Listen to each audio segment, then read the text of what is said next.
Hafidades and Mananasizuas, many of God's blessings to all my colleagues and the listening audience out there. Yumina 35 na Legislature in Guahan is back from recess. And at this time, on the agenda, we will entertain Bill number 331-35. Senator Marsh Taitino, you are recognized on the bill. Sujuis Maasi, Madam Speaker. With Bill 331-35, did you need me to reread the title, or that was done You need to earlier? move it. Yes. Yesterday, when we were on, you had a motion to accept, so you can restate that motion to accept it so you can discuss. Okay, well, with 331-35, which gets to strengthening our burn ban, our ability to ban open burns, and strengthening the penalties for wildfires. Madam Speaker, just a point of order. Yes, I'm going to give her an opportunity. She's going to move to place, and I was just going to state if she is going to. Madam Speaker, just a point of order. Yes, state your point of order, Senator It's Lee. my understanding that Bill 334 was next up on our agenda. No, it That's what wasn't. we had been prepared to come into session to discuss. And so I'm unclear as to why this bill that has already been set aside is being brought up on the agenda for discussion right now. With all due respect, Senator Lee, I spoke to the clerk this morning, and I want to share with you that the clerk has noted that based on the position of the agenda, Bill 331 was next. So unless you want to overrule the presider and move that 334 be entertained, I need you to know that this Madam is what's Speaker, the it's instruction my by the clerk. understanding that Bill 334 was the third one on our agenda. No. It was set aside, and Senator so Lee, once you we are out of exhaust order. all of the measures, we go back to the ones that we have set Senator Lee, aside. you are out of order. Point of information, Madam Speaker. Madam Speaker, Minority Leader, on the point of information. yes, has it been motioned yet to place this on the agenda yet? No, it's not, and that's why I was asking the good senator. So, Madam Speaker, point of order, if the author of the bill could just state it and without explanation, I appreciate understand it. that, Thank you. Minority Leader. For my colleagues' information, I asked the clerk this morning what was up on the agenda. We still had several bills on the agenda to entertain, and she informed me that Bill 331 was next in the order. At this time, Assistant Majority Leader Senator Marsh Taitino, on the motion to place or to accept. Sujuis Maasi, Madam Speaker. With the fires happening more than daily, several times a day, and with our firefighters who are also Point of order, EMTs. Ms. Senator Taitino, are you going to move to place?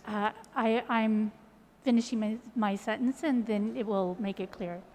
Duly noted. I will afford you that opportunity. Sujuis Maasi. And with the firefighters who are also Point of order, Madam Speaker. emergency medical This is a motion to technicians. place on the agenda, not the explanation.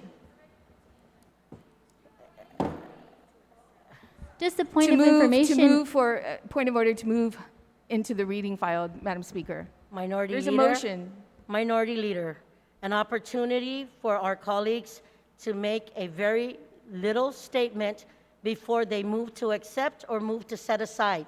I have afforded that opportunity to several of my colleagues, and I will do the same at this time. With all due respect, I ask that Senator Marsh Taitino be given that opportunity to say a couple of sentences before she moves to either ask the body to accept for discussion or to move to set aside.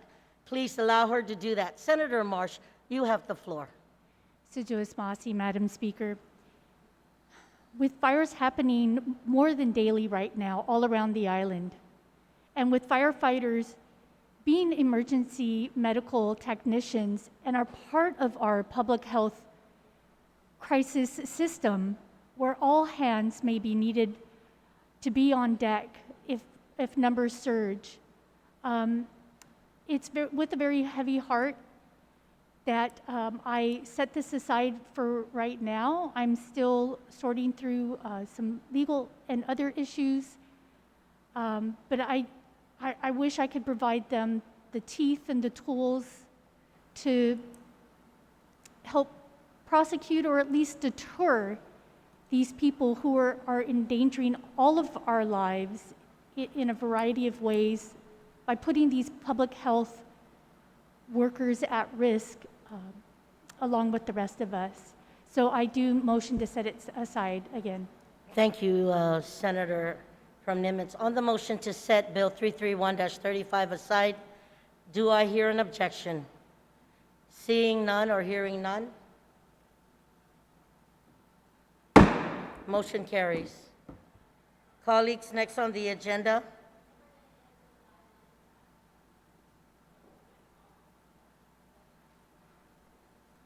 Next on the agenda is Bill 334. Vice Speaker Nelson, could you please come to the podium?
Colleagues, up next on our agenda is Bill number 334-35 COR. Speaker Barnes, you are recognized. Sidzuos Masi, Madam Speaker, and Zen Manana Sidzuos. I move to place substitute version of Bill number 334-35, which is an act to amend Section 19404 of Article 4, Chapter 19, Title 10, Guam Code annotated, relative to the enforcement of rules promulgated in an executive order relative to a declared emergency, public health, or safety, onto the third reading file with the opportunity to speak, Madam Speaker. Please proceed. Objection. Colleagues, there has been an objection to move Bill number 334-35 into the Roll third call. reading file. Roll call. Just a minute, Senator Tello. We are still on the first motion.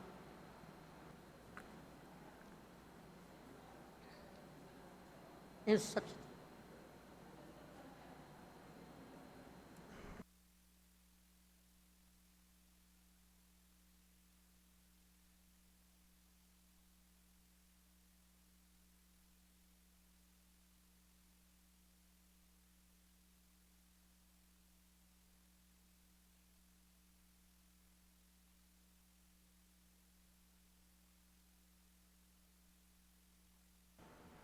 In accordance with our standing rules, Madam Speaker, I will allow you to proceed. Standing rules allows us to deliberate on the measure and to discuss it.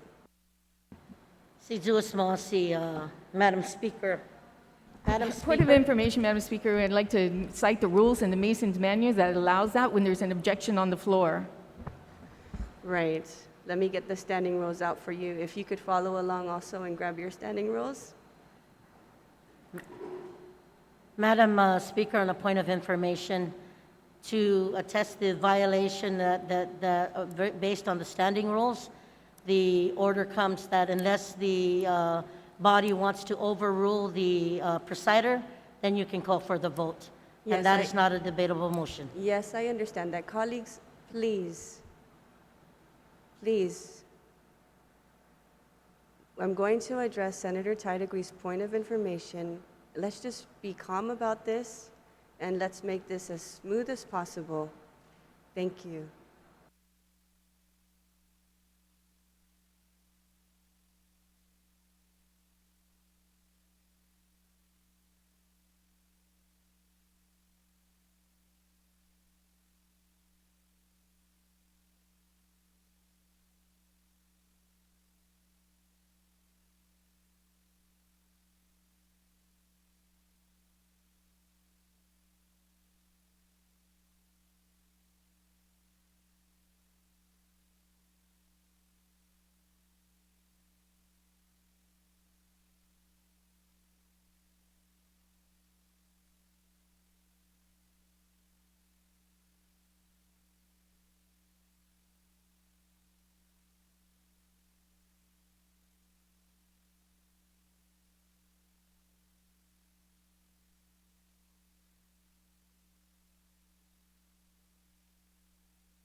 Colleagues, thank you for your patience. Senator Tello, just to clarify, was your objection on the discussion, or was your objection to place the bill into the third reading file? Because if it is on the discussion, then we will still, in accordance with our standing rules, still proceed.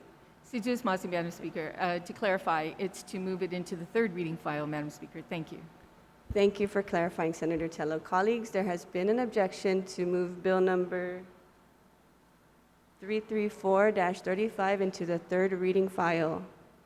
All those in favor to move bill 334-35 into the third reading file, as substituted on the floor, please raise your hand. Point of order, Madam Speaker. Yes? You did not call for a vote. There is no objection that is in order if there is no motion. You only object to a motion. So what we are doing right now is she's on second reading debating her bill. No. And you have not recognized any other senator on the debate, Madam Speaker. Point of information, no Madam vote Speaker. on that Notwithstanding right the now. House rules, I move to remove Bill 331 from the session agenda and to 334. send the measure to the appropriate oversight committee so that the public hearing may be conducted. Thank you. Right. So Sorry, all those... 334. Sorry, 334. All those in favor to move Bill number 334-35 into the third reading and discuss, please raise your hand. Point of order, Madam Speaker. If we vote on this right now, we are going to cut off all discussion. I don't think that's anybody's intent here. That would be a grave error, I believe, if you're going to cut off discussion right now based on one person's, Point it's of not even a motion, information. it's an objection. Yeah, It has to be a motion to cut off. Okay, we're going to Yes. go into a quick recess so everyone can just relax.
Colleagues, we are back from recess. Thank you for your patience. So in our discussions that we had during the break, just to be very clear, when anyone moves a bill onto the floor, we use the word motion to move bill number 334-35 into the third reading to discuss. However, technically, the bill is still in second reading and you are able to discuss it. There is no objection to allowing the debate and discussion of the bill. Now, if I come to recognize you after the sponsor discusses their bill, then that is when you have the floor to make a motion. Okay? So, Speaker, please proceed. Si Zeus Masi, Tatlu, Madam Speaker, for giving me the opportunity to speak on 334-35, which I believe in my heart is a very controversial bill, but this bill was introduced at the request of the Magahaga, calling for help from the legislature to give her authority to do what is needed to flatten the curve. Madam Speaker, we have been inundated by emails and calls from the public. We have heard the talk shows and callers afraid, callers worried and angry about this proposal. We have seen the protests where the community members are concerned that their individual liberties are being infringed on. And I may agree with some of them. This bill should not have to be needed. But, Madam Speaker, we are dealing with an invisible enemy right now, an invisible war that none of us has ever dreamed that we would have to go through this. An invisible enemy right now, and anyone can be infected. And despite the measures put in place to reduce people congregating in public and leaving their homes for non-essential reasons, unfortunately, people are still infecting others and being infected. We have all seen the projections presented by the governor's medical team. Those numbers were grim and alarming. Positive cases are only going to increase tremendously over the next couple of weeks if we do not take this more seriously. Madam Speaker, we are over 130 cases positive. We now have 5 deaths in just 3.5 weeks. 3.5 weeks. Before the coronavirus pandemic, we were all concerned about our hospital, a roof that may collapse, and an electrical panel that may explode. Today, with those same underlying conditions, our hospitals and clinics are reaching capacity already, and the experts are saying the worst is yet to come. When I read, Madam Speaker, our newspapers, and there's another car accident, I worry about the strain in our hospital and whether those victims will receive the timely attention they need. When I read the newspapers and the minors are still violating curfew, it worries me that more people can potentially get infected.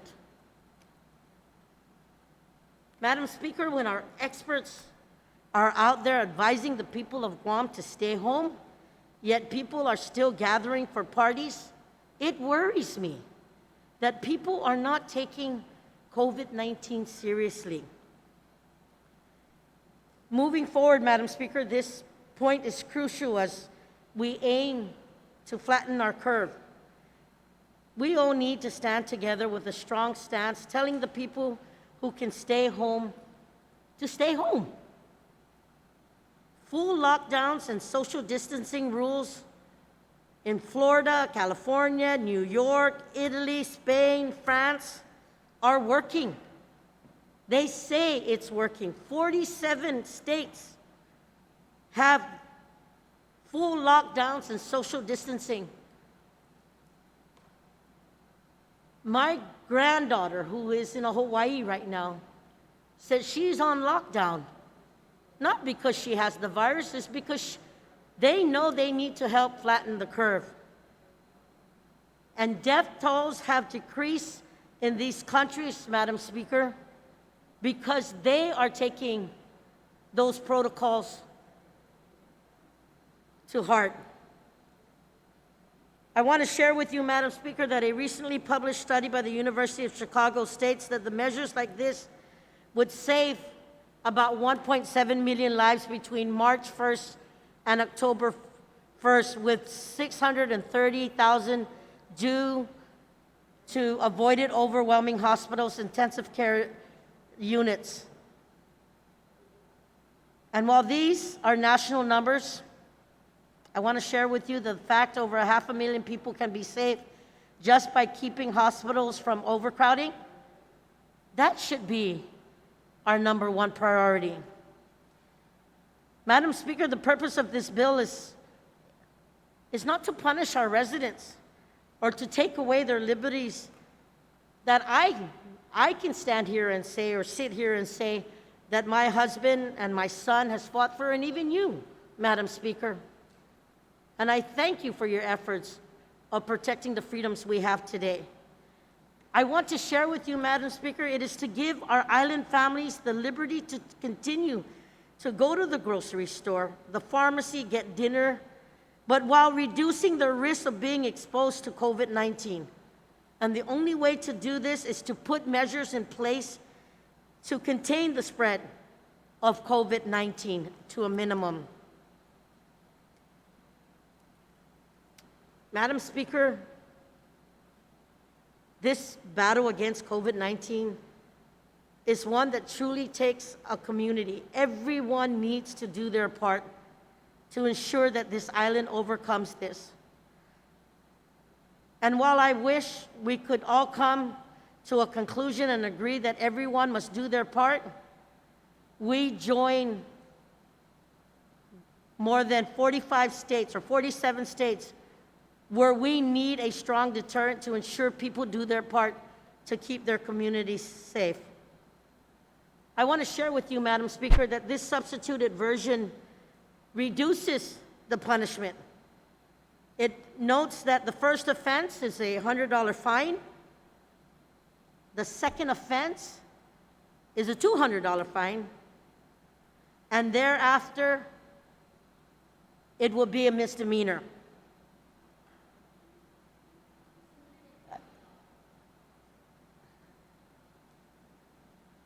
Madam Speaker, staying home keeps our manamko, people like my mother, and even our children and my grandchildren safe, and knowing that if we help to do our part to flatten the curve, I have to ask and implore, let's do our part. In closing, Madam Speaker, while I understand in my heart the many concerns, and I also comprehend that simply putting this bill aside would be the best thing to do politically, I would hope that we put our community and our island residents, our people first.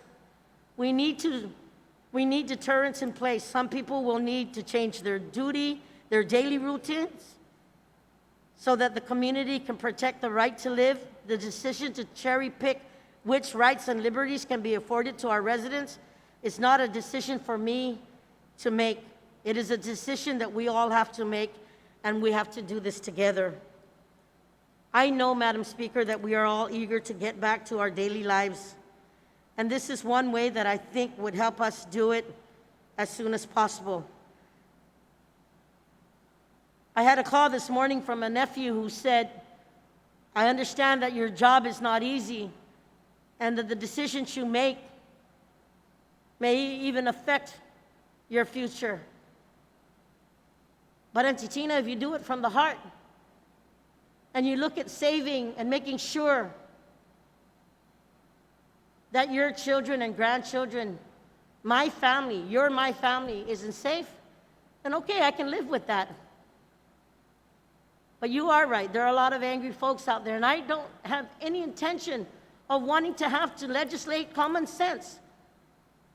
One of my former speakers, a good man, said to me and said to our August body, you should not have to legislate common sense, but sometimes we need to do it so people can follow the rules.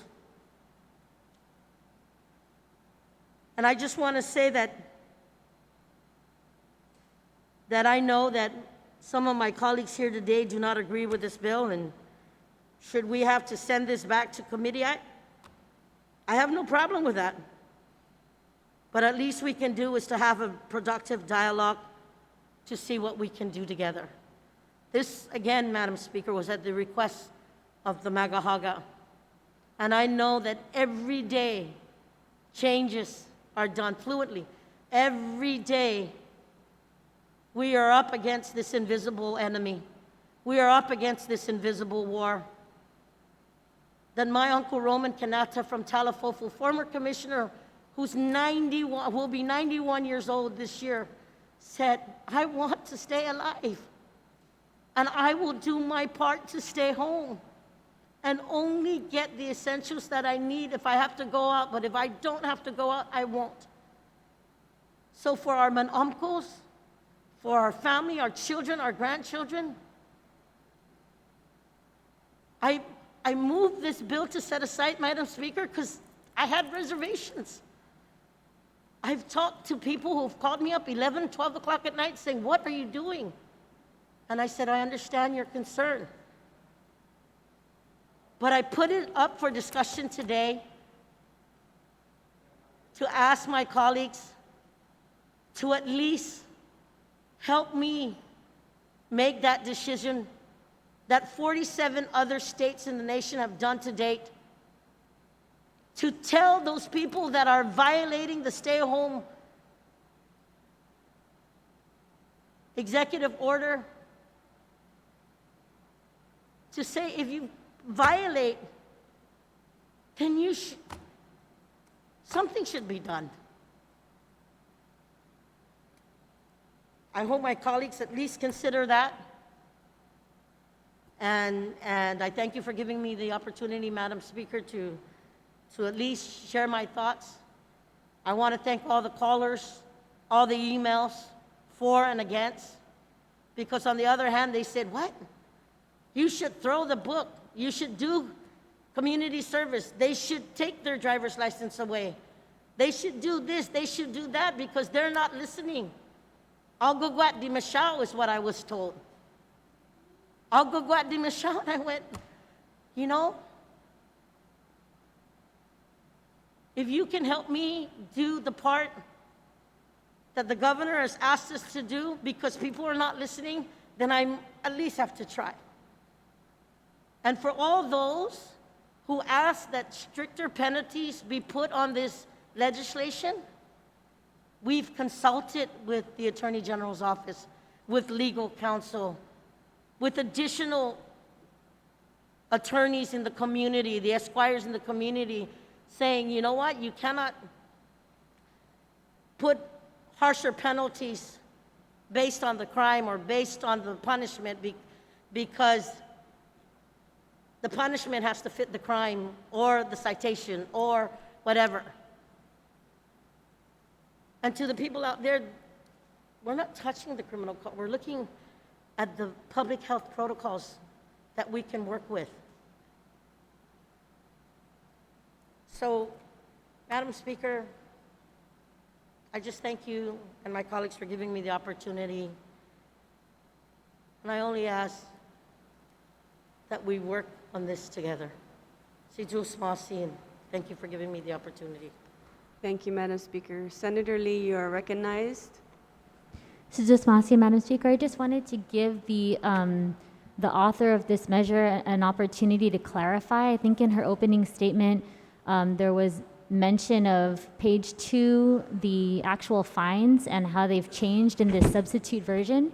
So what was stated was the first fine would be $100, a second violation would be $200, but 200. in the version that we have before us in the substitute bill, it says $250. So I think this is an important and a big change.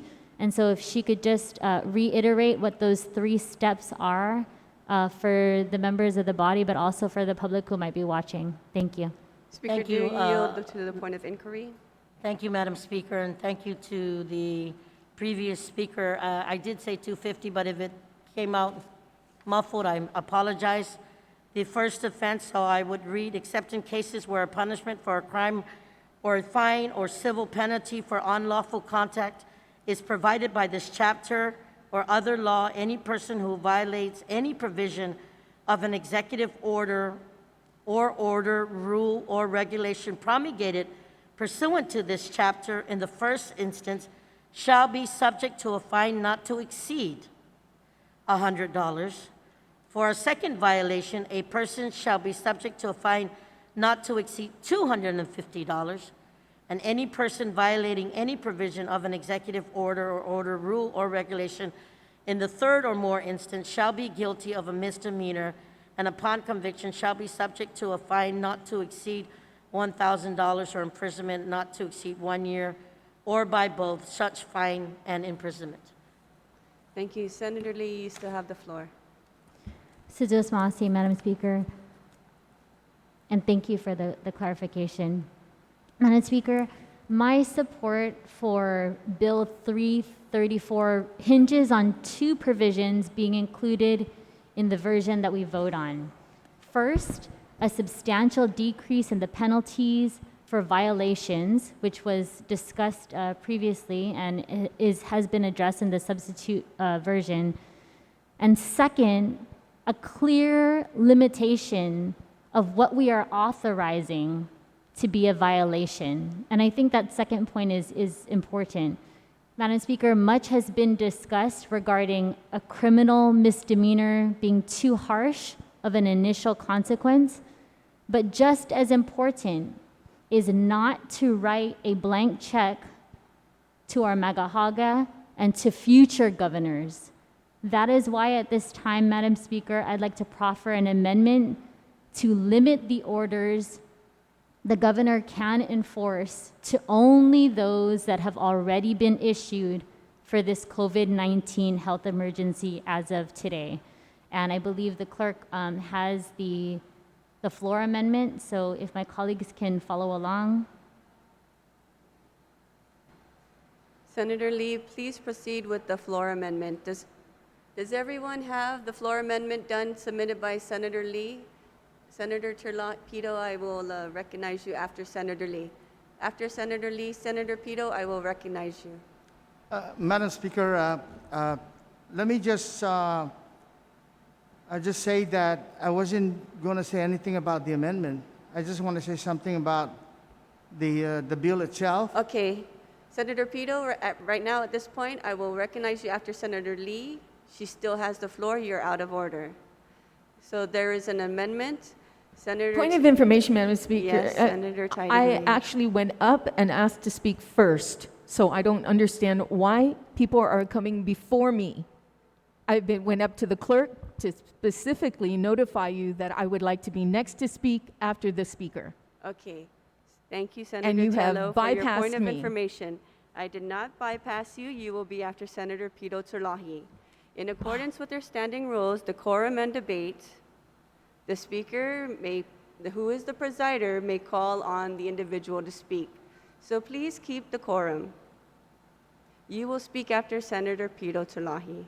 We are on Senator Lee's amendment. Thank you. Does everyone have Senator Lee's amendment? Okay. Just give us a minute while we get the amendments out to all of you guys. And colleagues, I believe that's in the FA folder, the floor amendments folder, under a substitute bill number 334-35 COR. There are 2 amendments in that folder. And the one that says RBL is the one that we'll be discussing. And that's on line 11, page 2.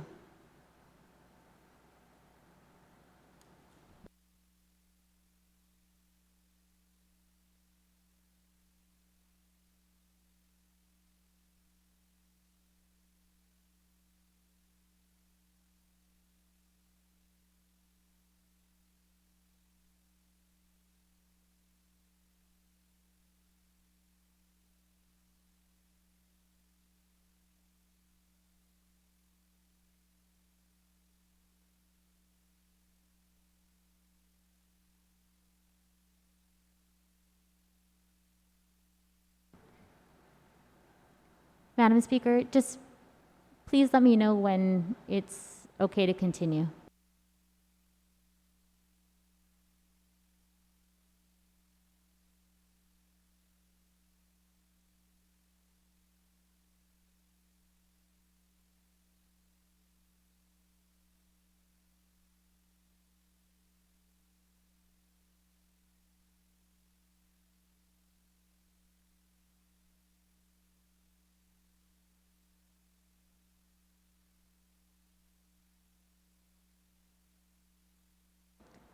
So colleagues, for you to stay with us as we move forward,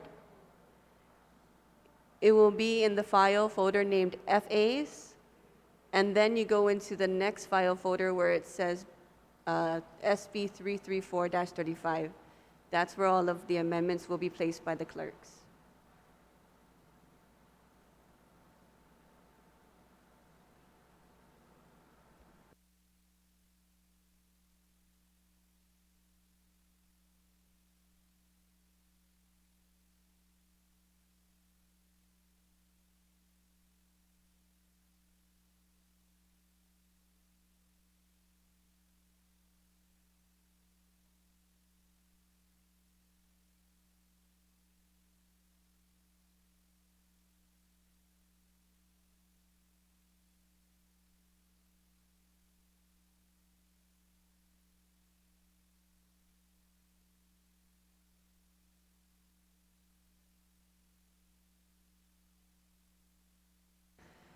Senator Lee, please proceed with your floor amendment. Sitos Masi, Madam Speaker and colleagues. Again, this is line 11, page 2, to add a new section 2 to read, Section 2 applicability. This act shall apply only to executive orders, rules, or regulations relative to the coronavirus disease, COVID-19, public health emergency, as of April 13th, 2020.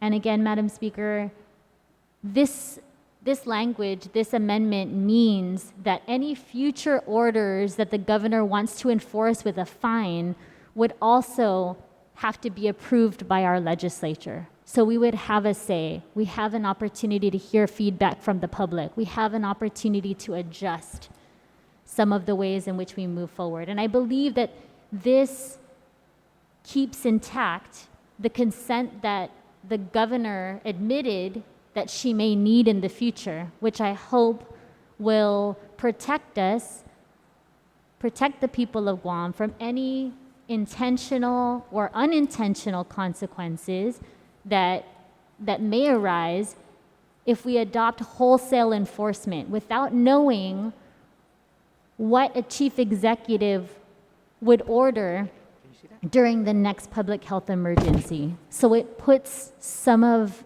the onus on us. It allows this branch to be a co-equal branch of government and to help provide those checks and balances for the executive. I ask my colleagues to please consider and please support this limiting language, and I look forward to discussing this matter further. Sitos Masi. Thank you. Is there anyone else that would like to speak on the Bisco-Lee amendment?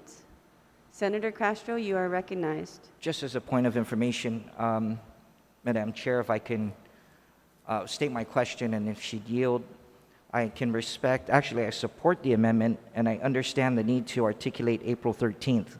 My point of information would be, Does that mean then that the latest executive order prior to that date would be 2020-10 dated April 10th? Just to be clear and for the record. Is If this she a would point yield. of information or a Yes. point of inquiry, Senator Point of Castro? information, point of inquiry to the previous speaker. Senator Visco-Lee, do you yield to the point of inquiry? Sure, and if there is an amendment that the senator would like to proffer, I just wanted to be very clear that, today is the day we're discussing these orders, and I want to make sure that everything up until this point today is being captured in what we're limiting here. And I Senator- hope that's enough clarification. Let me Thank you for the question. Could I restate my question then? If anybody in the hall would know if You may Executive proceed. Order 2020-10 is the most recent EO that we received, just as a point of information for me. Senator Castro, if you could remain looking at the bench, and if you have a point of inquiry and it does not suffice, you may rephrase your question, but it's Okay. not a point of information when you're asking a question for the whole body to answer. You have a point of inquiry for the sponsor of the amendment? If Point you of could rephrase information, Madam Chair. This is, Executive 10 is the last executive order that was placed out on April 10th, 2020.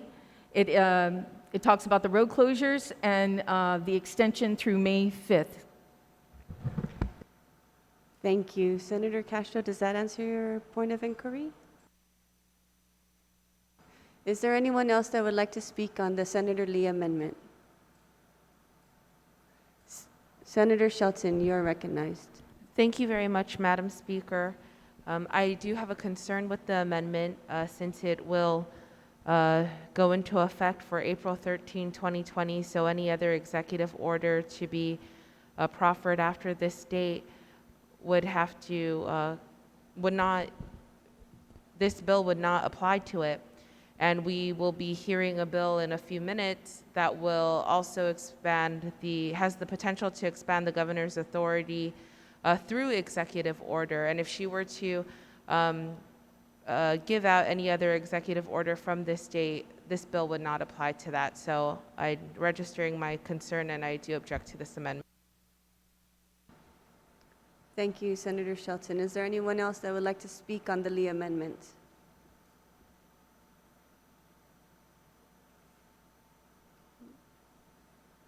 Senator Lee, you're welcome to close.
We will have 1 minute recess.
Senator Lee, we are back from recess. Senator Lee, you still have the floor.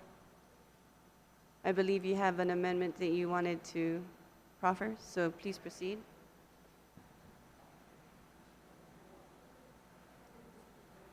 Sujas Masi, Madam Speaker. Madam Speaker, I sent a revised amendment to the clerks.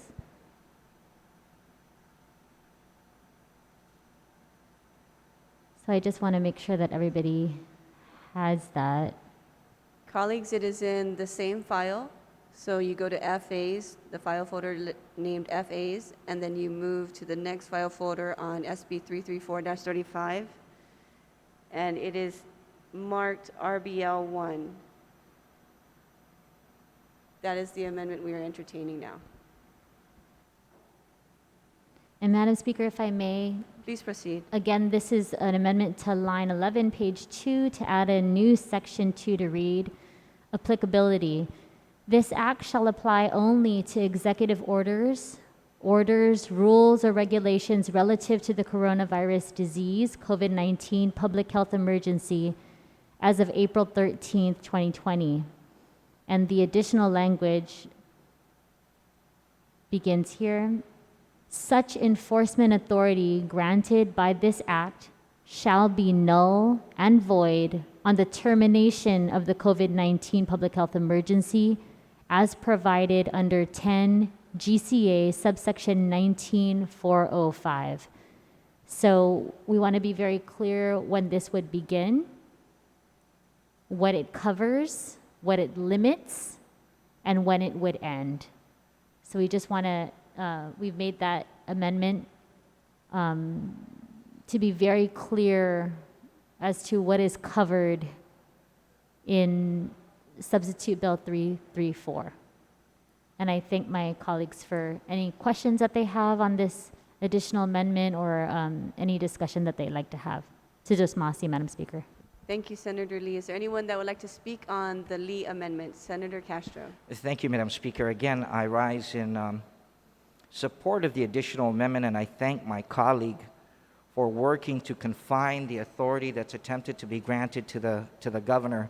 However, there's still a specific provision, even with the amendment, that I'd like to address to the prime author, as I've been advised to do. But I do want to publicly state I appreciate Senator Lee's motions to constrict the authorities that are attempted to be granted. Thank you.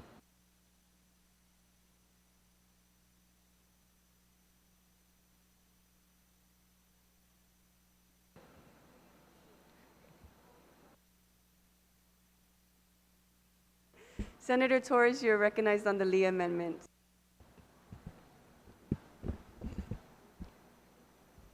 Madam Speaker, I'm looking at the amendment, the second one with regard to Section 2, adding a new Section 2, which is titled Applicability. I am very concerned about this because if you look at the Guam Code Annotated, 10 Guam Code Annotated, which is health and safety, Chapter 9, which is what we're dealing with, is emergency health powers. And we are specifically at Section 19404, enforcement. Now, Bill 334 was proposing to add a, under Section 19404, a Section 1, which has A, B, and C. A is what is existing right now in code, which is during a state of public health emergency, public health authority may request assistance in enforcing orders pursuant to this chapter from the public safety authority. Public safety authority may request assistance from the organized militia in enforcing the orders of public health authority. That's what's on the law now. We are proposing to have a subsection B where the governor in each executive order shall designate agencies responsible for the enforcement of the provisions of the executive orders. Further, we're adding a 3, which is tiers of punishment for violation of the orders. Now, what this amendment is doing is to add a section further section that says that this act shall apply only to executive orders relative to coronavirus, and such enforcement authority granted by this act shall be null and void on the termination of COVID. So I don't see how you are furthering the enforcement of during a state of public health emergency as it is contemplated in Guam law by saying we're going to do all of this, we're going to add teeth to it, we're going to add punishment and crimes and criminality to it, but it's only during the duration of coronavirus. I mean, it basically wipes out the whole intent of that section of the Guam Code. And so my point is, you either keep it as it is or you put teeth to it and you let it stand as a matter of course for any public health emergency going forward. Because it just seems counterintuitive that you're essentially, by narrowing it down and giving it a sunset with coronavirus, you're essentially wiping out that section of the code that deals with enforcement by doing this. And that's my only point. I understand that we want to get a little bit tough and we want to make sure that, we do everything to allow the curve to be flattened and not have further spread of the coronavirus. That could be the case with other healthcare emergencies that happen in the future. The nature of healthcare emergencies is not specific to a virus or this pandemic. It could contemplate any range of things. And so I think that the law has to be preserved in that if you're going to have a statute specific to emergency health powers and you're going to add some teeth to it and say we're going to punish people, then so be it. But to say that you're only going to punish for certain executive orders, only for a certain time, only for this pandemic, I think it's just, we're not helping anybody. And I think, quite honestly, Madam Chair, the problem is we're so uncomfortable with this. And I think that we're uncomfortable because we know that we're in a position right now where putting fines on top of something is really just adding insult to injury in some ways. And let me clarify that. When you have a situation where people are so put out economically, their ability to move and work and carry on with their lives is at a pause by order, executive order. We are at a pause right now in the interest of spreading the virus. When you start adding on punishments and fines and potential criminality and potential jail, all you're doing is you're aggravating a situation even more. You have people who can't pay the fines potentially at a position where you're going to establish debtors' prisons at a time when you don't want to add more to the prison population. You're going to have people who are going to perhaps justify it because $100 or $250 or $1,000 is nothing to them. So what I'm saying is that the likelihood of abusing fines exists when you have a situation like this where you've caused people to be paused in their daily lives and their livelihoods, and the threat to their livelihoods and their stability is looming over them and putting them in a state of panic and despair. So I think that I understand why these amendments are proffered. It's all trying to make sense of something that really is hard to comprehend because it's something that we've not had to deal with before. So I give everybody that credit of the doubt. But I think that if you're looking at a statute for what it is, for its ability to stand as a grounds of a law that you can depend on in any scenario that can be relevant to an emergency health situation, we need to not overbroaden it or narrow it to the point where it really just burns itself out. So I think that in saying all that, what I'm really doing is I'm opposing the amendment, but I just wanted to go through this large narrative because sometimes we can't see the forest from the trees when we're so boggled with wanting to do something to help. And in this case, I'm just trying to alert us to the forest and that, we can't compromise what is a necessary section of this code that deals with enforcement during a state of public health emergency. So with that, let's just preserve what is good about that section and not have a sunset or narrow it or have us have to come back and, later to address every specific type, because I think it's broad enough and general enough that it has applicability to whatever scenario presents itself. And I apologize if I'm not clear, but the Guam Code is on the Compiler of Law's website if anyone needs to go back and look at it in its entirety. Otherwise, I think the bill as presented shows specifically what that section is. But let's not lose sight of the bigger picture, please, because I think that is really to our detriment as policymakers. Thank you, Madam Speaker. Thank you, Senator Torres. Just to be clear, is that an objection to the amendment? I heard you say that you're opposing the amendment. But Yes, just to be- ma'am. okay. Noted. Is there anyone else that would like to speak on the Lee amendment? Senator Lee, you're welcome to close. Sudasmasi, Madam Speaker, and thank you, colleagues, for your consideration. I also feel it's important to note that our legislature does currently have the authority to revoke the emergency declaration under the current health statute. And I know that we all pray for the day when this emergency declaration has been lifted, when this situation is behind us, and, we all look forward to more of our day-to-day lives being within our control. And again, Madam Speaker, I offer this amendment to limit the orders that the governor can enforce to only those that we know about, only those that have already been issued for this COVID-19 health emergency.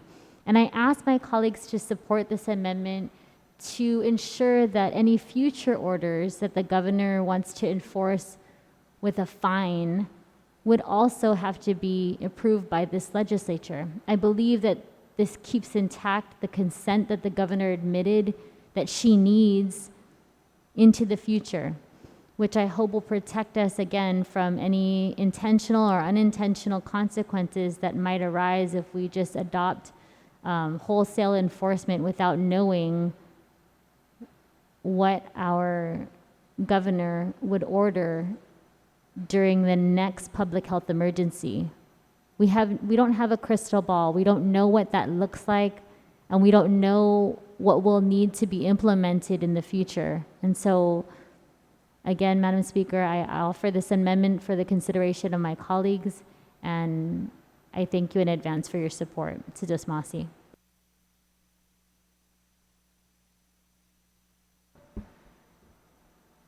Colleagues, there has been an objection to the amendment. All those in favor of the amendment to the amendment, please raise your hand.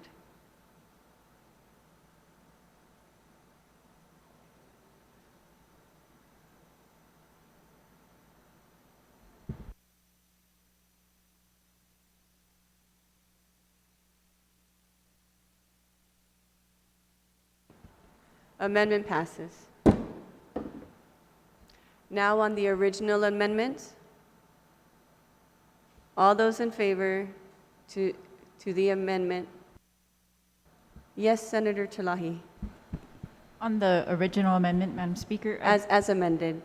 Would you Yes. like to speak? Yes. Okay. I'd like to just pose You're a question recognized. to the author. She's confirmed whether, it says here in the amendment that it's going to be, shall only apply to those executive orders in place as of April 13, 2020. And, the governor has been continuing her prior executive orders. We've seen this pattern, and I'm just wondering if she continues an executive order, would this still apply? beyond, right now it goes, I think, until May 5th or something. If she has another executive order that continues everything in place until then, would this apply? Senator Lee, do you yield? Yes, thank you, Madam Speaker. We kept this language in this way so that we can attempt, instead of listing each of the executive orders and all of the things contained within them, that we just adopt it based on what's already in place today. So going forward, all of the things that are already in place today, if included in a future executive order, would remain in place, and if this amendment passes, would remain covered by the fines in that three-tiered fashion. So I hope that answers the question. Senator Talahi, does that response suffice? Okay. On the amendment, as amendment, is there anyone else that would like to speak? All those in favor on, I believe there was an objection. So all those in favor to the amendment as amended, please raise your hand.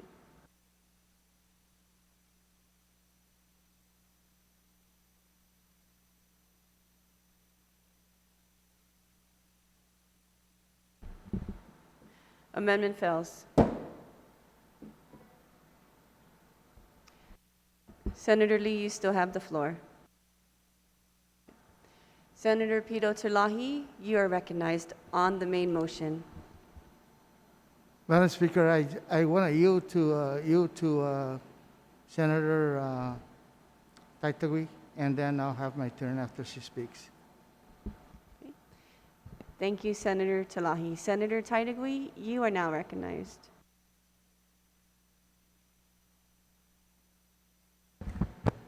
Sejus Masi, Madam Speaker, for the opportunity to speak. Madam Speaker, Bill 334. We heard that the importance of this bill and how it needs to be passed, but most especially because it was required or requested by the governor. But the question I have, Madam Speaker, is if this was such an important bill for the governor, then why hasn't the governor submitted a bill to this legislature and call us into special session if it was that important? That's the biggest question we have, both this bill and the next bill that we're going to be speaking on. But Madam Speaker, before I move forward with my motion, I'd like to read something here that I received by none less than a teacher, a history teacher, actually. It says, "Whereas I desire to fight this virus, I do not desire to live in a command society or military state. I do not think setting up roadblocks, curfews, and imposing fines would be the best use of our time and resources, and would put extra strain on our law enforcement, requiring them to fight battles against ordinary people who are, for the most part, are willing to do and are doing whatever the governor asks.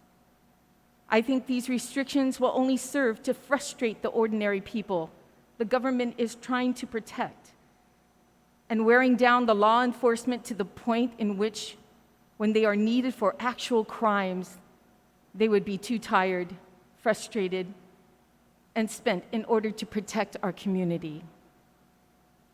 We are doing what the governor has asked. We are not going to theaters, sports events, or Ross. We are not congregating at the beaches. We did not even have an Easter celebration. Continue to monitor the curfews for minors. Continue to patrol at night to take care of criminal activity. Continue slowing down the roads if necessary with the National Guard. These measures are working. Let's not get too hasty. Let's stay the course and continue to put our nose to the plow. Voting to expand our governor's powers is too much too fast. Madam Speaker, I'm sure everyone has received countless emails and texts And this is the first time being in this legislature and in the 30th Guam Legislature that I received testimony where 100% that I've received was to vote no on this bill. Madam Speaker, with that being said,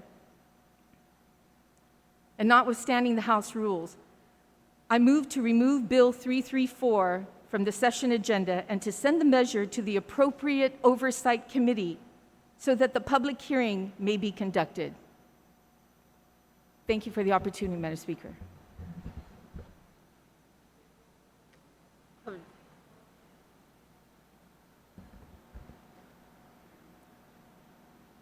I make a motion, so notwithstanding the House rules, I move to make a motion to remove the bill 334. Thank you for that correction, Madam Speaker.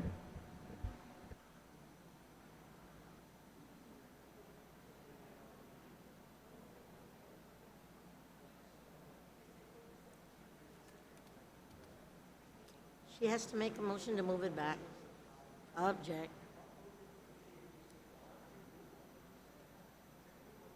Object.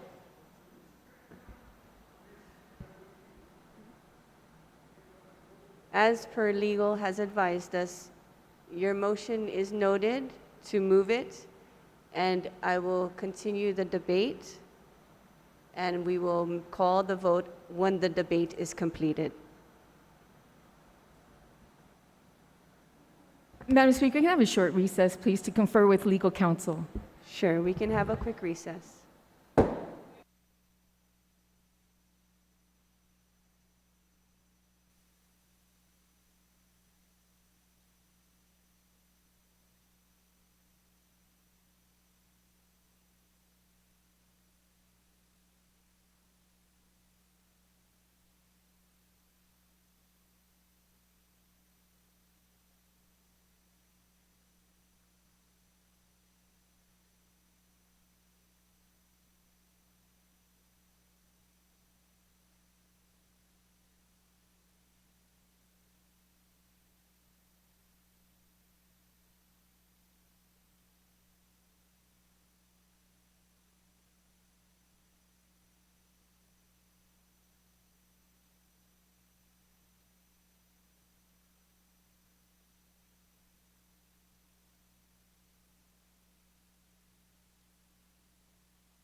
Colleagues, we are back from recess. Senator Titagui, I will ask you to please restate your motion. Sijus Mas, Madam Speaker, notwithstanding the House rules, I move and make a motion that Bill 334 from the session agenda, remove from the session agenda, and and send the measure to the appropriate oversight chair, which I believe is Committee on Rules, so that the public hearing may be conducted.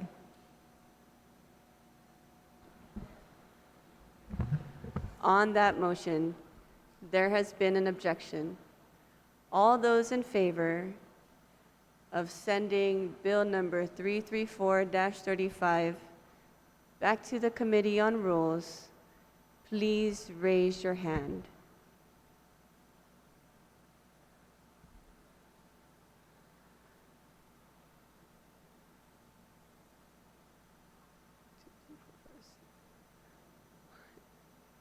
Five, six. Motion fails.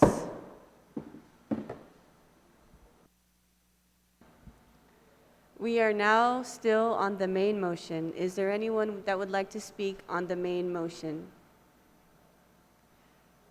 Senator Rangel, you are recognized. Thank you. Thank you, Madam Speaker. So this obviously is a difficult bill that's been presented before us. We have a lot of things to weigh. We have to weigh the current crisis that we're in, the COVID-19 crisis, as well as weighing the rights of the individual. So it's a difficult bill to decide upon, but ultimately it's a bill that I cannot support at this time for numerous reasons. One reason I can't support the measure is I believe the current measures we're taking are actually working. I believe we have flattened the curve. If you look at the numbers, I believe that the doomsday scenario that was presented previously by doctors is incorrect. There are some doctors now that have been tracking it who are presenting a different set of data and different numbers that I think match more of what's actually happening. One example you can look at specifically is even in New York, they are now saying they are flattening the curve in New York.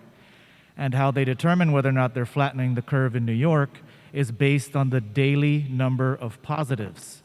New York is not seeing increases in the daily number of positives. In fact, I believe nationwide, they're beginning to see the curve flatten. And that's due to the social distancing measures that have already been taken that have not required as much teeth as this bill is asking for. I think we're even doing better than New York and a lot of the other states. If you look at New York's trajectory on a daily basis, every single day since their outbreak began, the daily positives increased steadily. That is the curve that they're talking about, where the daily number of positives increases day to day to day. That's that curve. We've already flattened that curve. As a matter of fact, I think we're beginning to reverse it. Yesterday, there was one positive test. Now, I know people say, well, we're not testing enough. I do think... Testing. Test. Okay. I do believe that we are... Test.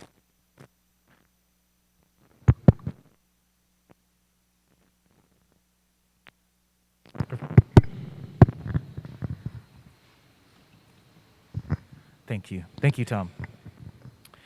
So again, I'd like to say that I do believe we've begun to flatten the curve. As a matter of fact, the governor has alluded to that in some of her discussions yesterday during her press conference. It was also noted that we are seeing more recoveries. The recovery rate of patients is now faster than the infection rate, which is precisely what we want to see at this moment in time. And that's what we're beginning to see. So I think because we are already flattening the curve with the measures we've currently done, I think shows that for the most part people have been complying.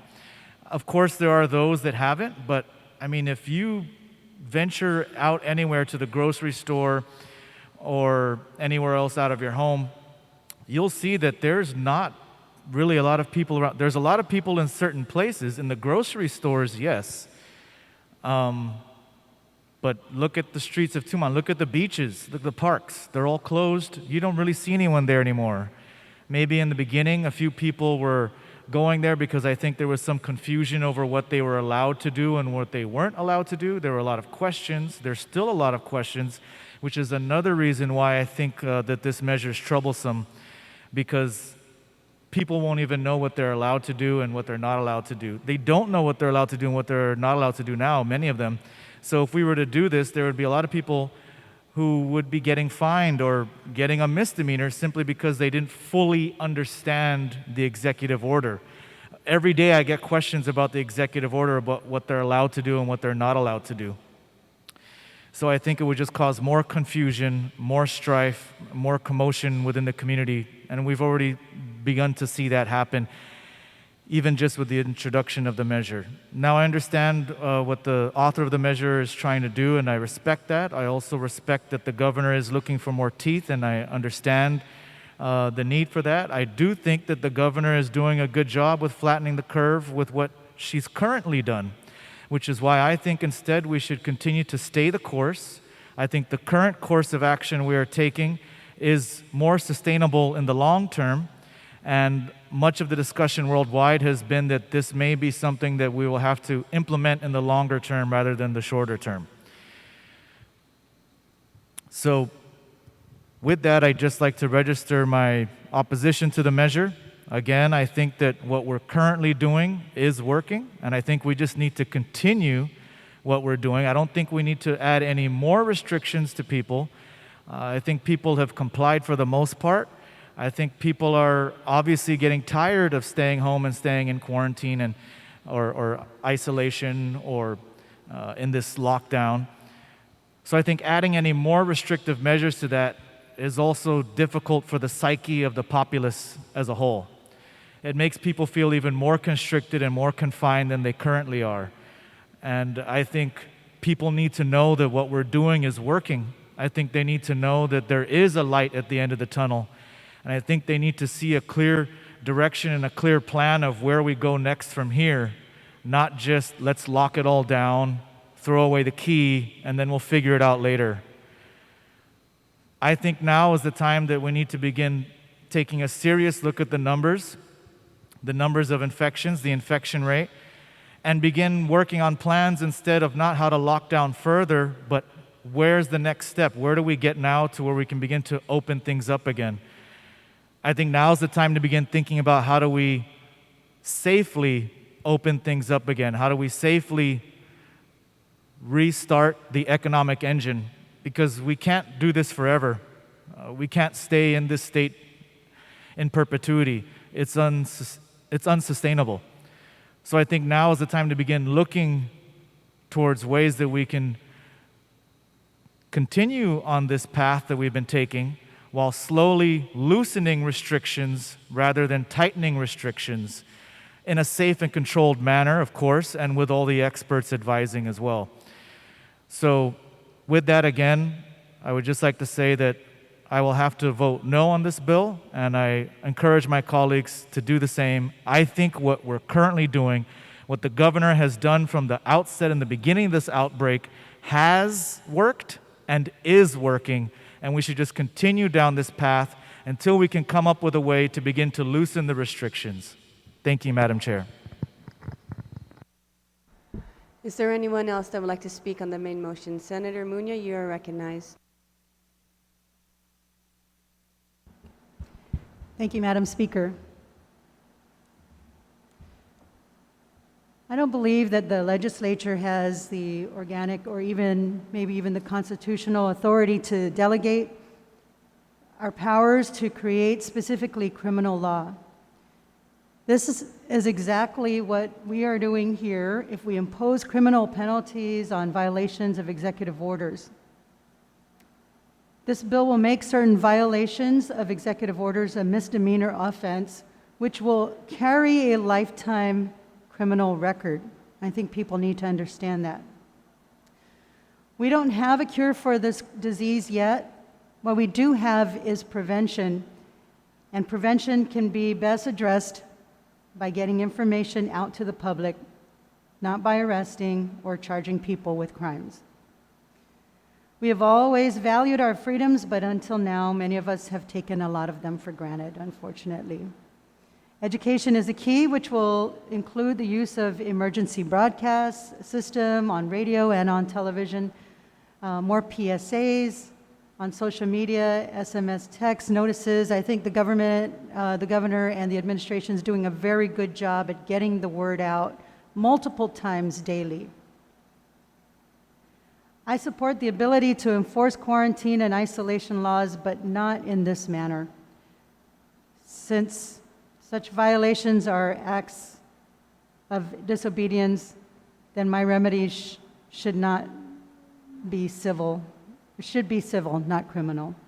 Therefore, Madam Speaker, I cannot support this bill. Thank you for the opportunity. Thank you, Senator Muñoz. Senator Castro, you are recognized. Thank you, Madam Speaker. Madam Speaker, I too rise in opposition to the bill. It's my position that as a body we should work not to further expand the divide between the residents and government officials. I mean, the previous speaker mentioned you just turn to your email or text messages or conversations at the House, we can see how much frustration there is out there in the community. It's my opinion that there's enough grief and sorrow, with those who are infected and with those who have passed. There's even more anxiety as a result of the road closures, if not just from the crisis itself. I do want to also state publicly and for the record, I respect my colleague, the prime author of the bill, and her supporting co-authors for attempting to proffer measures that would strengthen certain ordinances, if you will, that would help to curb our public's behavior. I mean, if the fines were restricted to things in the prior executive orders like the prohibition of price gouging in the Executive Order 2020-07, I think that's reasonable. If the bill was restricted to imposing these fines to reinforce the Executive Order on social distancing in 2020-08, that too is reasonable. If this bill was restricted and the fines were restricted to 2020-09 towards even the consumption of alcohol in public spaces, or the requiring the use of masks in certain private establishments or in the conduct of business, to me that's understandable. But Madam Speaker, inclusive in this bill is a provision that's found in the Executive Order 2020-10, which, in a sidebar conversation, covering road closure traffic flow plans, to me, it's not specific. I think it's too broad to allow this kind of authority and these extensive fines to be applied almost to the subjective judgment of the enforcing officer. Under what provisions within this road closure traffic flow plan could you cite me for traveling one way or the other? That's my only concern relative to this bill, is that it attempts to provide broad authority to this broad provision within EO 2020-10. For all other provisions that have been carried forward in prior EOs that I mentioned, these are reasonable requests for which a fine may be imposed. Having said that, Madam Speaker, I do want to reiterate I rise in opposition to this bill. I want to encourage my colleagues to work together to proffer solutions that will lift up our community out of this pandemic and to de-escalate the fear and anxiety. And actually, I want to encourage our governor and publicly thank her as well for all that she's attempting to do to eradicate the virus from this community. I want to encourage her to look towards our municipal leaders, our coaches, our spiritual leaders, and to reach into their circles of influences, because if it's the curbing of human behavior whether it's by profession or by municipality or by areas of influences, that might be the key. That might be the key. Thank you so much, Madam Speaker, for the privilege to speak on Bill 334. Thank you. Thank you, Senator Castro. Senator Kelly Marsh, you're recognized, and then Senator Moylan, I'll recognize you. Sejus Masi, Madam Speaker. I want to thank those that have reached out to me. I have had those who have discussed with me their concerns and wanting stricter regulations, wanting people to take this more seriously when they felt people weren't, as well as those who have sent messages being worried about the broadness of this bill and increasing the authority of the governor. It does seem that the methods in place are having some effect, that they do seem to be effective. But I do want to emphasize that even the doctors that are saying that they think that they see a change, that they think that they see a flattening of the curve, they cautioned us to not lessen our fight in a lot of ways and lessen our measures. And so I just want to encourage everybody to not let us have our guard down, that we're still in this war. It can come back with a vengeance. But what we do need, as some of the speakers have mentioned, is we need a reanalysis and we need a clear plan. We need a clear understanding of, given our data, we were encouraged to prove the model wrong. And it feels like in many ways we are proving the model wrong, which is to everybody's benefit. But we need a new analysis so we truly understand where we're at, so that we can have a plan forward. You know, in weighing this out, it's not easy. I want us to make the right step. I don't want us to be the next Italy or New York that didn't put enough measures into place. And this is why we need to hear where we're at with a new analysis, where we need to hear what the plan is going forward. We have not heard anything in quite some time. No updates. I tried reaching out yesterday, but was not getting anybody to return my calls or pick up my calls, and so I didn't get any updated information to inform me. I've heard through a media statement that the administration would still like this to go through, but it needs to be a joint effort. Like, we need to hear where we're at. And there needs to be communication. I've also had discussions with police officers who have stated that they feel that there are other measures that can continue to help carry out what is needed, that can deter or catch the few that are not complying. And so with this, it makes it very difficult in some ways to look at a bill like this where, again, we haven't had that updated analysis and we're not being communicated with, we're not being provided information.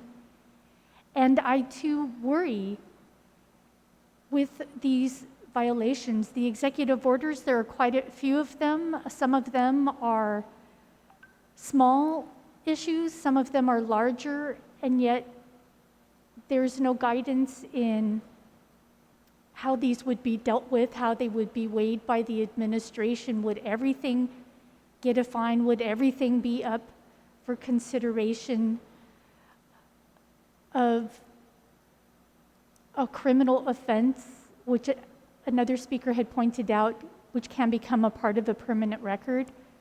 So I think there are many needs with where we're at right now, and I just want to register that we need a lot of things. We need that updated analysis.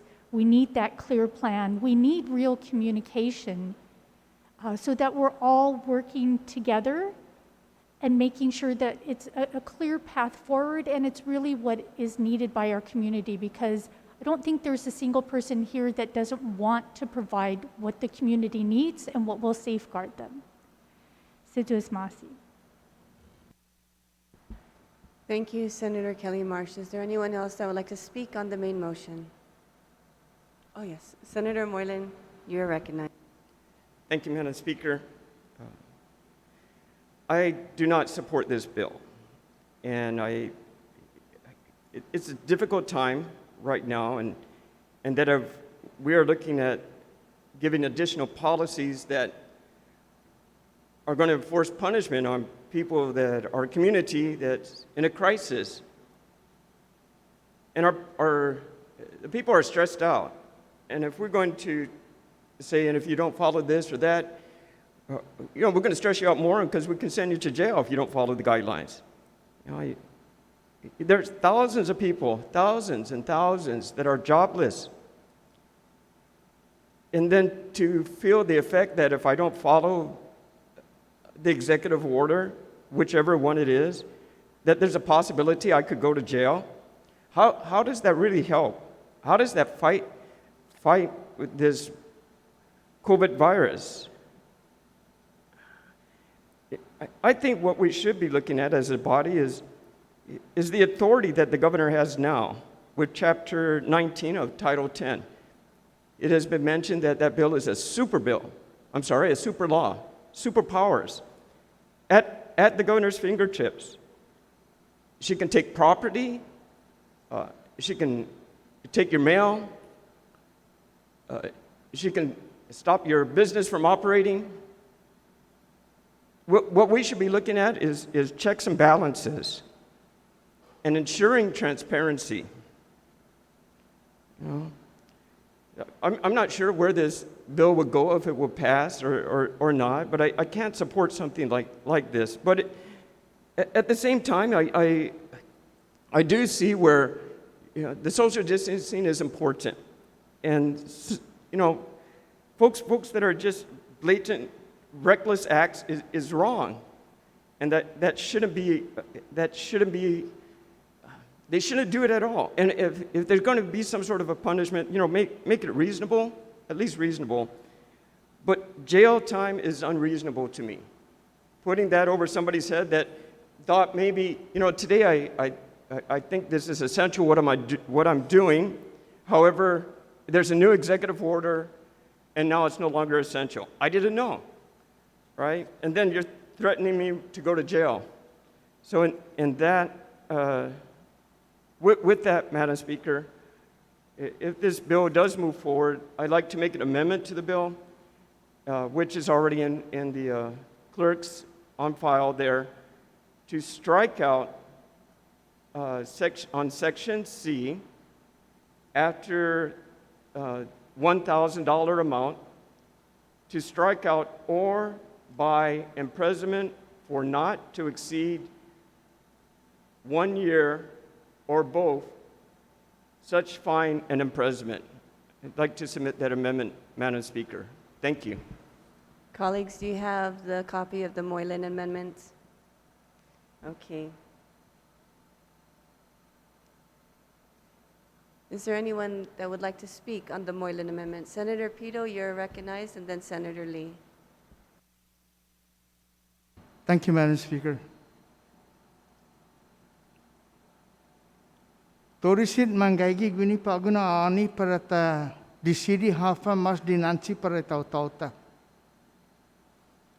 Tatungwa na atsotugui gubinota hafa manisina por sabbay tauta. Pes hita ni legislatura gaigihid gisugundo na ansina tasapoti imaulig na desisyon na gobyerno tasapoti. Co-sponsor jo pa este na bill i 334. lulufining litera, anything that have to do with taking away my civil rights, my civil liberty is not. It's against my conscience. Pos debi di taatan. The previous speaker spoke about sending the bill back to the committee. I, for one, cannot really decide to send it back or to move it forward. What we need to do right now, Madam Speaker, is to act right now. And the only reason why I'm against this bill, because I didn't know that they were going to impose fine, jail time, and all those things. And some of the things that is mentioned in this bill takes away our constitutional rights, our civil rights as an individual. Go Ilelikunam, let's move forward and do with what was initially intended by a governor, like staying home, using the mask, doing the proper hygiene, and things like that. And I have to agree with the other previous speaker that, this bill, if we impose those fines, estay taw-tawta man mamadedisi. The roadblock and the restrictions, the curfew that is being imposed, the curfew is not the problem itself. It's the lack of enforcement that we have. Pos debi di taatan estinabil. Let's move it forward. Ta sapoti gobierno neji finenina na executive order. Stay away order. Use the proper mask. Use proper hygiene. And I know there's 4 of that. But let's move forward with this bill sa tanisisitas ti. And I understand that the government wants to go down on that curve. But when you impose something that is in violation of the civil rights, we need to take that away in our minds. Para ta preso ang tao sa pudimano pagkat na po famang boka. Para ta fine ang tao $500, $250, sinati matsotso sa most of them are unemployed right now. Ta nisisita mo umatan edu siya na restriction siya iban mapega.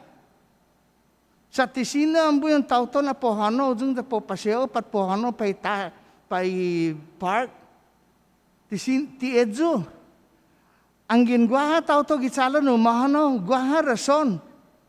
Lo janggin baulig na rason bala da taksepta.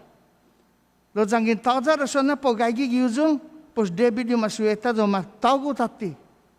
I recommended in the beginning that whoever is caught violating the order from the governor, that what we need to do is maybe take away the driver's license of that individual.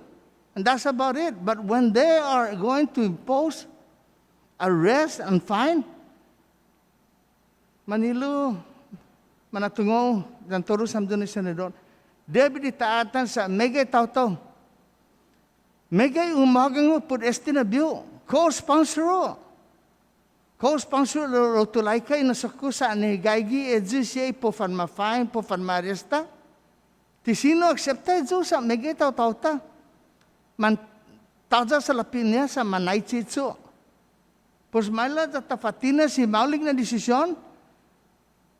Then let's move forward with this bill and let's take away those things that includes the violation of civil rights and things like that, and things that would make people even suffer more. Thank you, Madam Speaker. This is Masi. Thank you, Senator Pito. Is there anyone else that would like to speak on the main motion? Senator Lee, you are recognized. Sudasmasi, Madam Speaker, and I'd just like to rise in support of the Moylan Amendment and also just note that the author of this bill went through the steps to introduce a substitute version. It creates tiers for a first, second, and third violation, And it's this third violation that we're attempting to amend at this point. So the third violation, or third or more, shall be guilty of a misdemeanor, and upon conviction shall be punishable by a fine not to exceed $1,000. So this amendment that's before us would remove any jail time, remove any imprisonment not to exceed 1 year, or both, so both the fine and imprisonment. And we did have a bill, Madam Speaker, that was on our agenda earlier in this session that would allow some breathing room, allow a bridge for our people during this very, very difficult and dynamic time. And I think it's really important that we have some consideration and compassion for our people when they're suffering. There is another bill that we considered that would assist them in terms of issues with unemployment. And again, providing them a bridge to be able to get them through the next few weeks and months. And I think penalizing them and throwing them in jail, while I appreciate the 3 steps, I think the jail time is a little harsh. And I know that it was contemplated in the first version of the bill, and we're consistently walking some of these things back. But I do rise in support of this amendment. And I encourage my colleagues to please vote in favor of it. Suzus Masi. Thank you, Senator Lee. Is there anyone else that would like to speak on the Moylan Amendment? Senator Terlahi, you are recognized. Thank you, Madam Speaker. I think the previous speakers on the bill and on this amendment have pointed out some of the issues that we are struggling with here. The bill intends to, prosecute by civil penalties or, misdemeanor prosecution violations of previous executive orders. However, these executive orders are pretty much, they are varied. They start with, what's an essential business, that the government's shut down, that the government has overtime, and to things that affect personal liberties, if you will. But it's just that, these penalties in this bill would be applied equally to any violation of an executive order. And I feel like that's really where it's very hard to rationalize that the same penalty would be applied to any type of violation of any of the provisions of an executive order. It's not clear to us. I think we're just lacking some information. For example, early on, we were encouraged by the Department of Revenue and Taxation, stating that they were able to enforce many provisions of the executive orders regarding businesses, essential businesses being open, and that they were actively enforcing, shutting down those that were not complying with the order. And I guess that's where we're kind of at we have a gap. I don't think the community has a clear understanding, because I surely don't have a clear understanding as to what the violations that we're trying to go for here. I tried to get some information as to that, but the only response I got was because there's so much traffic, that means that they are violating, the orders. But the orders, I think, are another source of confusion. The orders. The executive orders, there have been several. And the first one that affected us as individuals, aside from employment, was that there was a prohibition on large gatherings. That was for gatherings over 50 people. And then there was a strongly recommended that mitigation measures are, it says,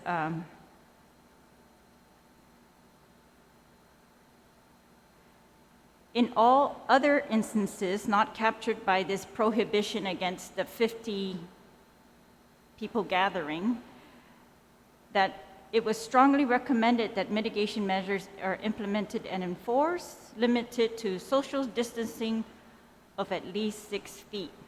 So in this executive order, it looks like it was a strong recommendation that we maintain 6 feet, that we frequently clean surfaces, posting of signs, and older residents and those with pre-existing medical conditions are encouraged to limit excursions of any type. So at this point, the only real prohibition was against gatherings of 50 people or more.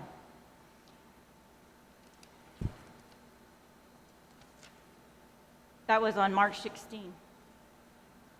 On March 19, there was a prohibition on all public gatherings or congregations for the purposes of public entertainment, recreation, food and beverage, theater, and it lists certain purposes to include all public venues in which the serving, provision, or consumption of prepared food.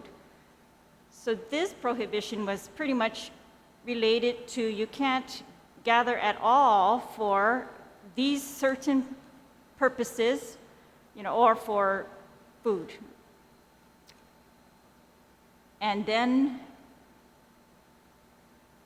it closed businesses, prohibited on-site operations of any businesses except for those listed in Executive Order 2020-05.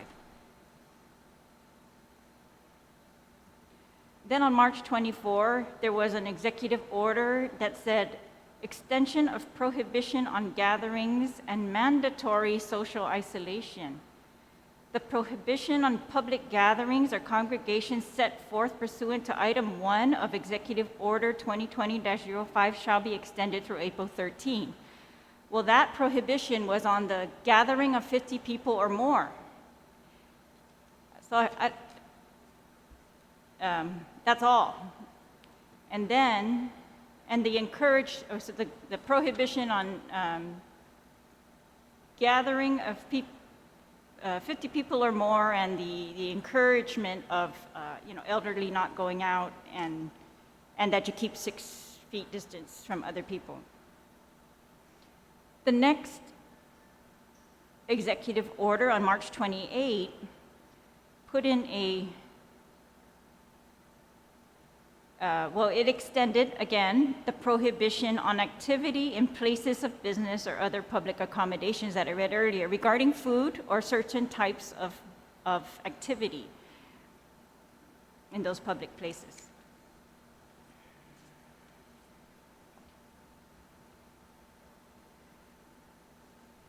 And then on April 5th, on April 5th, they extended again the provisions outlined in Executive Order 2020-03, which were those, food and beverage and other types of activity prohibitions in public places. So it says, and then they put in an enforcement provision in that executive order, which said that individuals and businesses who refuse to comply with this order or any of the applicable provisions of Executive Orders -03, -04, -05, -06 shall be subject to fines and/or in the care of businesses, I think they meant in the case of businesses, the termination of business license. Public Health and Revenue Tax may issue guidance relative to this order. They shall enforce this order and, if necessary, may do so with the assistance of the Guam Police Department. And we had heard about some of those enforcement measures, and I thought those were successful, Madam Speaker. It's only in this last, and then it was in this, so up to this point, there had only been a prohibition on gatherings of 50 or more, and then a prohibition on gathering in public places for any of those listed activities, food, sports, entertainment, and there was a list. So you couldn't gather for that. And then in this last executive order, there's a road closure traffic plan, and they say this was to ensure that certain designated roadways are reserved for access only by those individuals who are participating in the essential functions and activities authorized in this executive order.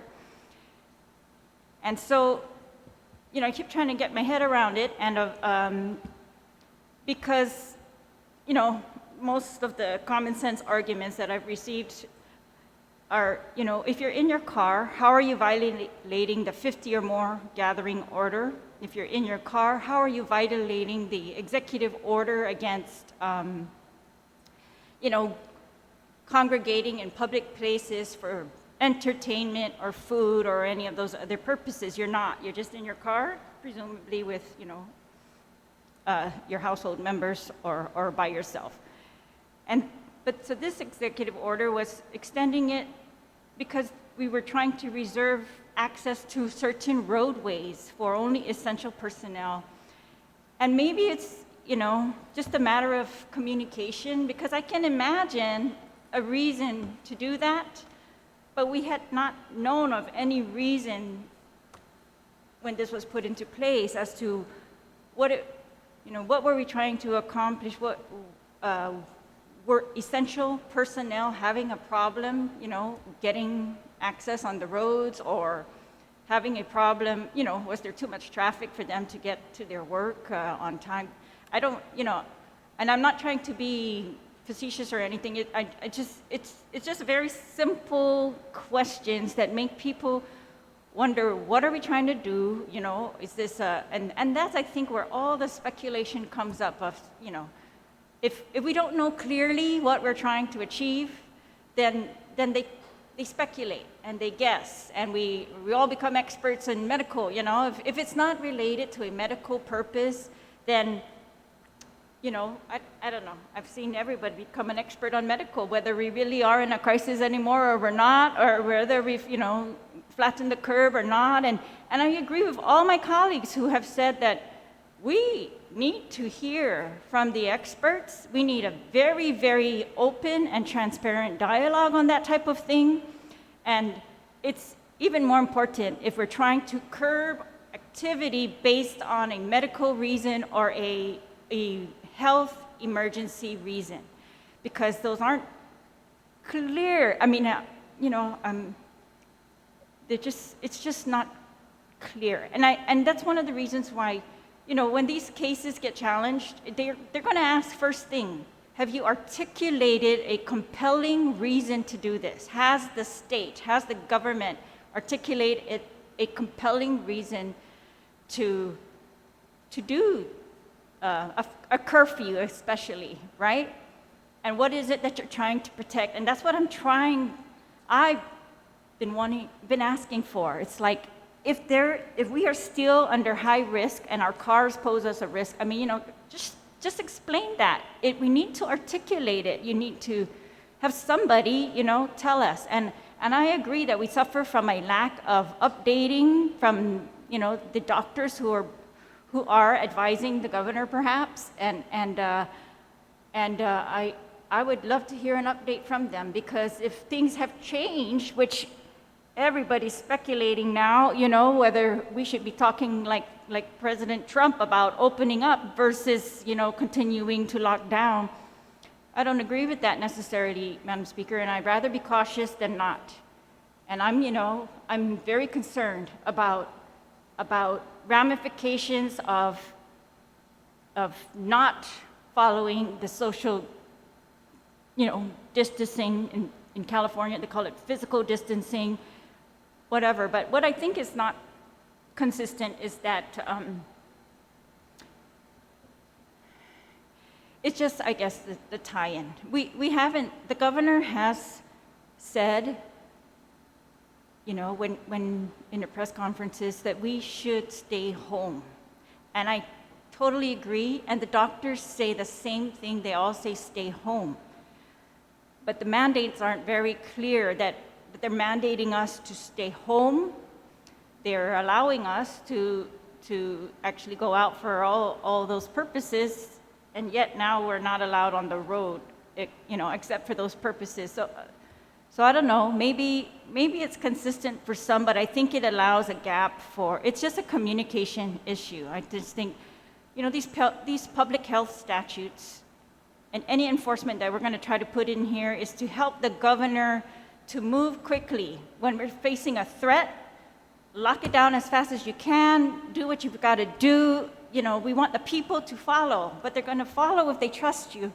And they're going to trust you if you're open in communications with them. And so I just feel like if we were in regular circumstances, we would be asking for more explanation. Just tie it together for us. Why do we need a curfew at night if, going around in the daytime was okay? Why do we need a lockdown of these certain roads versus the other roads versus I don't know.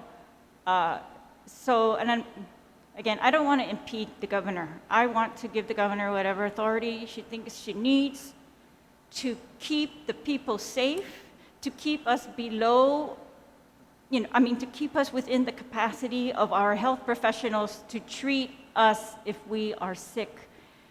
That's what I want, Madam Speaker. So, but on the amendment, removing the criminal penalties, I guess it only makes sense because we're not tying it to certain provisions of this executive order. Which ones are we going to put criminal penalties on versus the others, Madam Speaker? So, thank you. Thank you, Senator Terlahi. Is there anyone else that would like to speak on the Moylan Amendment? Senator Torres, you're recognized. Madam Speaker, in listening to the retiring speaker, I heard that there was a recommendation that the removal of a misdemeanor be applicable as well. Is there an intention by the retiring speaker to proffer a further amendment to just take out the whole criminalization of this amendment or of this section? Well, not that I'm directing a question, but I think then what I'd like to say is with regard to this amendment, I think that the proffer of this amendment is on the right track by removing the imprisonment portion of it. But I think that it would be even better if the bill went further and just struck the whole sentence or the whole end of that section, subsection C, where it talks about any person violating a provision of this order in the third or more instance shall be guilty of a misdemeanor, and upon conviction shall be punishable by a fine of $1,000 or imprisonment. I think that whole section is probably where this body is feeling that, the idea that you would criminalize somebody for a violation after 3 strikes is really unreasonable. So I don't know that it is the time now to proffer an amendment to the amendment. Perhaps not. Madam Speaker, if this is a proper time to... Yes, you may make an amendment to the amendment. All right, so I would like to proffer an amendment to the amendment, and I don't have it written down, but I think everyone can follow just looking at this JCM amendment to just strike after, essentially it's the last 6 lines, which begins with any person violating any provision of the executive order.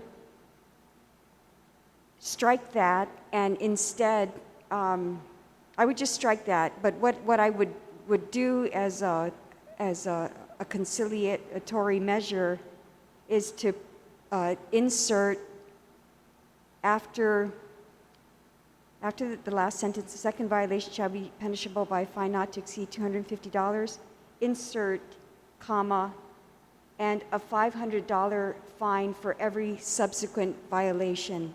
And I think what that does is it restores the tiered effect of the progressive fines, but it doesn't, it takes away the criminality of it.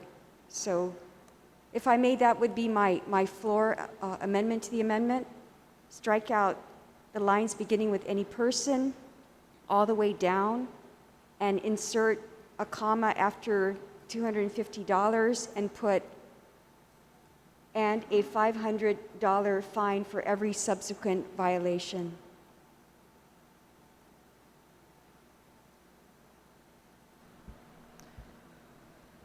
And Madam Speaker, We're just going to go into a quick recess so we can digest your amendment, Senator Torres, and we'll put it up on the drive.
Colleagues, we are back from recess.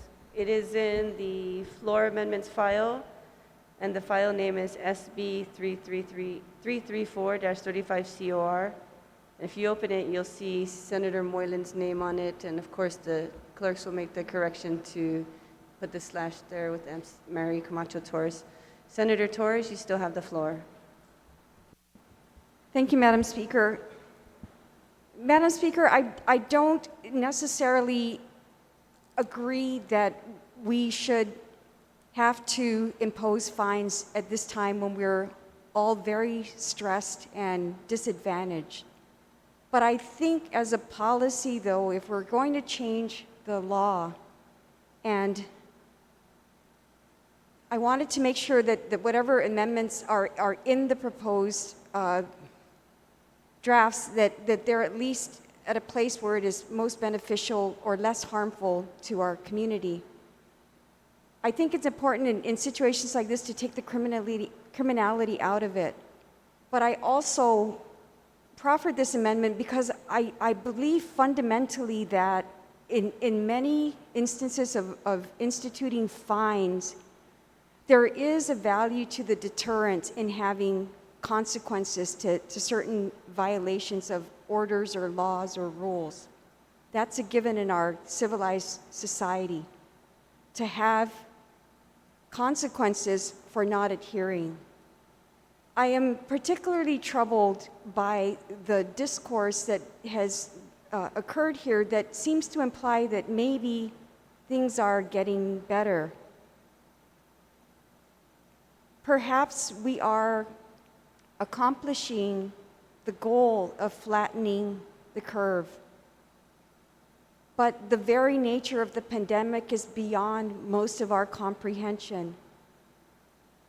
How it started, how it spread widely. This morning, I was taken aback by the news of the soldier, a young Navy personnel who died of this disease, a young, very fit person. And it brought to light the fact that we can't take anything for granted. And that where, we are given a lot of encouragement to stay the course, and we're bombarded with daily briefings about how we have to obey. We resent having to obey. We feel that we have liberties that allow us to choose. But I want to also emphasize that the government isn't the people. The government is just the instrument, but it is the people that act. And the government only acts on their behalf, but it really fundamentally comes down to what we decide to do and how lawful we are as a community. I think that if we were to go down the road, and there were originally 6 co-sponsors to this bill, so there were many people here who felt fundamentally that in all situations where there are executive orders or rules or laws, that if you don't follow them, there should be a consequence to that. There's nothing shameful about that at all. What we have to decide, though, is, are we willing to go down that road? And if we are, then what is a reasonable penalty? I think that the penalties that are the tiers now with this amendment make it reasonable, where first infraction up to $100. Maybe the next step would be to further amend my amendment, and rather than they shall be imposed a fine, we can maybe have may instead. That's an option that we can consider, but I'm just in the discourse bringing that up. I think, though, that the tiering that I propose with this amendment makes it a little more palatable, where it's up to 100, which could be $5 to 100. Okay, so we'll just go into a quick recess and we'll get your amendments. Oh, it's not uploaded. I'm sorry, I thought it was. So we'll send the clerks down to you to assist. Okay. Quick recess.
Colleagues, we are back from recess. Senator Torres, you still have the floor. So, Madam Chair, the amendment has been uploaded to our file, and so floor amendment file. So the only change here is on subsection C, it reads, if you just follow the tiers,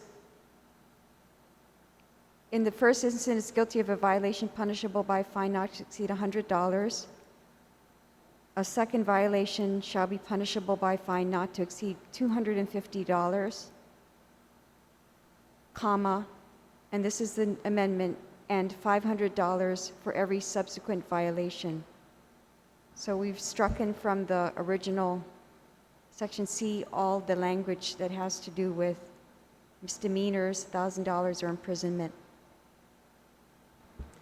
Is there anyone that would like to speak on the amendment to the amendment? Senator Torres, you're welcome to close. Nothing further, Madam Chair. Are there any objections to the amendment to the amendment? No objection, amendment passes. Now to the original amendment as amended. The Moylan Amendment as amended.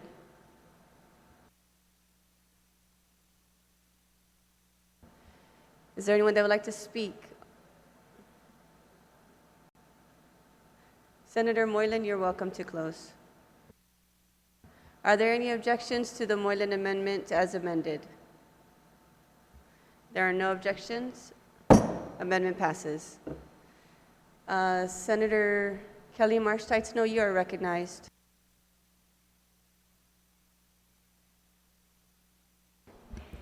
Siduous Maasi, Madam Speaker.